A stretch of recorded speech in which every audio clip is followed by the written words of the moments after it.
नमस्कार, मैं हूँ राकेश अचल और आप देख रहे हैं चक्षुदर्शी का एक ताज़ा अंक। इस अंक में मैं बात करूँगा वंशवाद की, परिवारवाद की। कांग्रेस पर स्थायी आरोप है कि वो एक परिवार की पार्टी है और वहाँ परिवार को और परिवारवाद को बहुत ही ज़्यादा तवज्जो दी जाती है।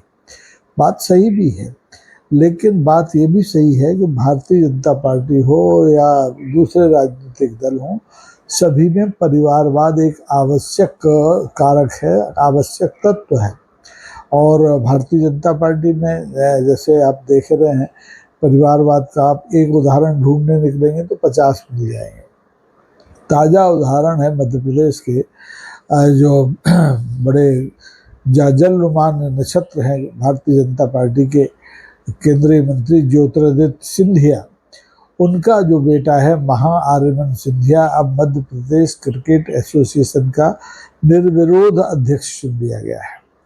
तो इसमें दो बातें महत्वपूर्ण है कि एक तो महाआर्यमन सिंधिया को चुना गया है, दूसरे निर्विरोध चुना गया है। अब महाआर्यमन सिंधिया इस क्रिकेट एसोसिएशन के लिए नए नहीं हैं। मध्य प्रदेश में जो क्रिकेट एसोसिएशन है, पहले होलकर्स के युग में उनके कब्जे में रहती थी, बाद में क्रिकेट के नामी ग्रामी खिलाड़ियों के कब्जे में रही, और बाद में जब होलकर साम्राज्य का एक तरह से पतन हुआ, राजनीति में भी हुआ, वैसे भी हुआ, तो उसके बाद सिंधिया परिवार ने इस मध्य प्रदेश क्रिकेट एसोसिएशन को अपने नियंत्रण में ले लिया।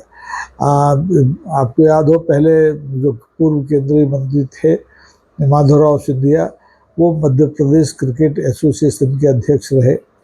उन्हें चुनाव हराने की भारतीय जनता पार्टी ने तमाम कोशिशें की।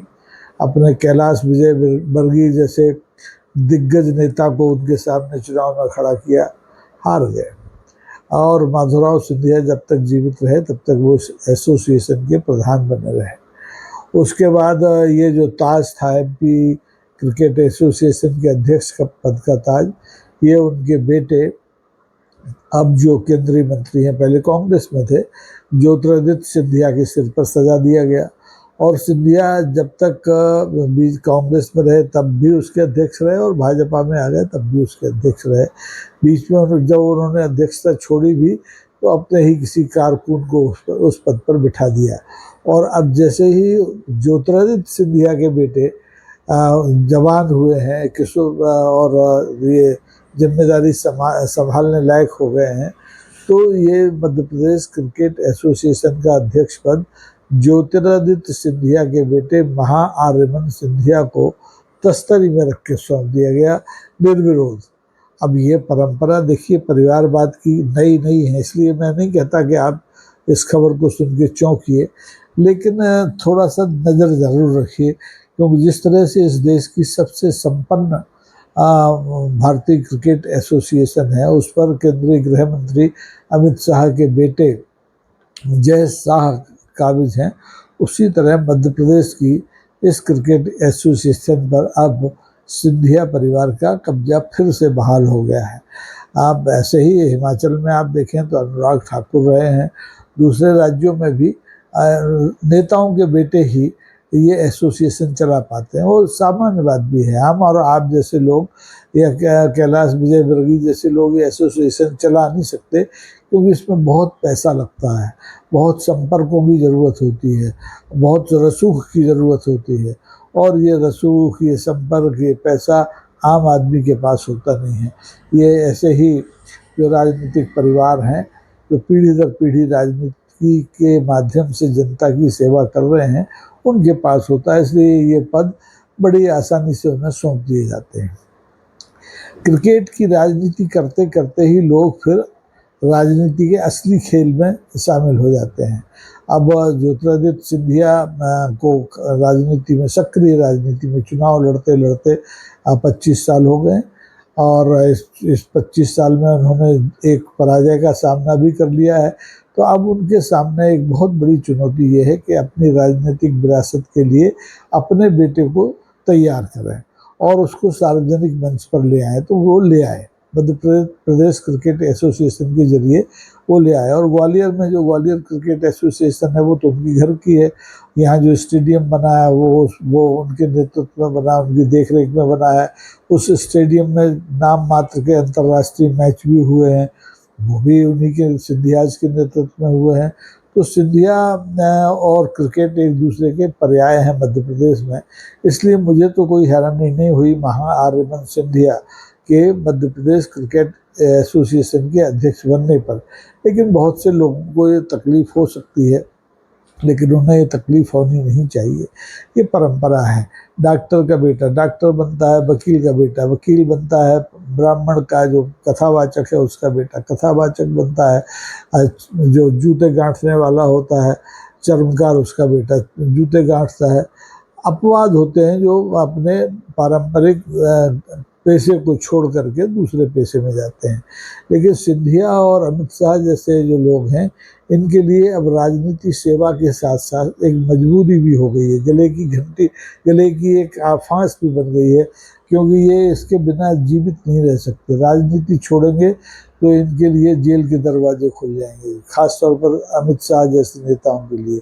और सिंधिया जैसे नेताओं के लिए संकट ये है कि अगर वो राजनीति छोड़ेंगे तो जो उनकी अकूत संपत्ति है, जो उनके राजघराने की पीढ़ियों की कमाई हुई जो स्थावर संपत्ति है, चल अचल संपत्ति है, वो उसको लुटेरे लूट ले जाएंगे। तो उसके संरक्षण के लिए एक ना एक आदमी का राजनीति में, और वो भी महत्वपूर्ण पद पर रहना जरूरी है। इसलिए आपने देखा होगा कि जैसे ही भारत गणराज्य बना और उस गणराज्य में ये सारे रियासतें और छोटी मोटी जागीरें ये सब विलीन हुई, तो उसके बाद 1952 से ही हमारे ग्वालियर सिंधिया घराने की जो राज प्रमुख थी, राज प्रमुख तो जीवाजीराव सिंधिया थे 1960 तक, लेकिन 1952 में ही उन्होंने अपनी पत्नी श्रीमती विजया राजे सिंधिया को राजनीति में उतार दिया था। और राजमाता सिंधिया बाद में वो राजमाता बनी महाराजा जीवाजीराव सिंधिया के निधन के बाद। तो राजमाता बनने के बाद भी उन्होंने आजन गुना से चुनाव लड़ा और लगातार वो जीतती रही। उनके जीते जी ही उनके जो इकलौते बेटे थे माधवराव सिंधिया, वो 1971 में राजनीति में आ गए थे और 71 से उन्होंने लोकसभा का चुनाव लड़ना शुरू किया। और वो भी मृत्यु पर्यंत कहें या जीवन पर्यंत कहें चुनाव लड़ते रहे, जीतते रहे, उनके हिस्से में हार नहीं आई। हालांकि उनकी माँ राजमाता विजया राजे सिंधिया के हिस्से में एक हार आई, वो भी उनकी जीत की वजह से कि वो गुस्से में इमरजेंसी के बाद रायबरेली में इंदिरा गांधी के खिलाफ चुनाव लड़ने चली गई, तो वहाँ तो हार नहीं था। बहरहाल अपने क्षेत्र में वो कभी नहीं हारी। सिंधिया परिवार की ये जो राजनीतिक सेवा है ये निरंतर जारी रही। माधवराव सिंधिया एक विमान दुर्घटना में नहीं रहे, तो उसके बाद आपने देखा कि ज्योतिरादित्य सिंधिया 2000 से लगातार चुनाव लड़ रहे हैं।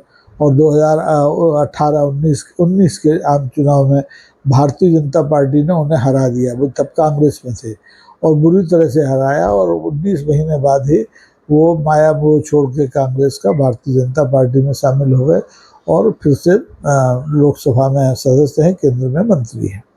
अब उनकी भी जो राजनीति है वो उतार पर है, तो उस लिहाज से वो चाहते हैं कि उनके समर्थ रहते हुए, उनके केंद्रीय मंत्रिमंडल में रहते हुए, उनके राजनीति की मुख्य धारा में रहते हुए उनका बेटा महाआर्यमन सिंधिया भी अगर राजनीति में स्थापित हो जाए तो बहुत अच्छा हो, क्योंकि बिना राजनीति के सिंधिया राजघराने की संपदा को और बचाना बड़ा मुश्किल है। तो महाआर्यमन का ये मुस्तकबिल है, ये भविष्य है कि उन्हें तो राजनीति में ही काम करना पड़ेगा, भले ही वो अमेरिका से अपना पीजी करके आए हों येल यूनिवर्सिटी से, उससे कोई फ़र्क नहीं पड़ता। उस पढ़ाई का उनके कैरियर पर कोई असर पड़ने वाला नहीं है। उन्हें अंततोगत्वा राजनीति ही करना पड़ेगी, ये नियति है उनकी। वो मज़े की बात यह है कि चूँकि डीएनए में राजनीति होती है, तो बच्चे भी बचपन से राजनीति करना सीख जाते हैं, उन्हें अलग से ट्रेनिंग देने की ज़रूरत नहीं पड़ती। तो महाआर्यमन सिंधिया ने भी ये राजनीति सीख ली है, राजनीति का ककहरा सीख लिया है। और जब वो बहुत छोटे थे तब उनके दादा जो है वो राजनीति में थे। फिर जब वो बड़े हुए तो उन्होंने अपने पिता को राजनीति में देखा। महाअरविंद सिंधिया ने अपनी बुआ तो उनकी राजनीति में नहीं है, लेकिन अपने पिताजी की बुआओं को राजनीति में देखा। यशोधरा राजे सिंधिया मध्य प्रदेश की राजनीति में थी, और वसुंधरा राजे सिंधिया राजस्थान की राजनीति में थी।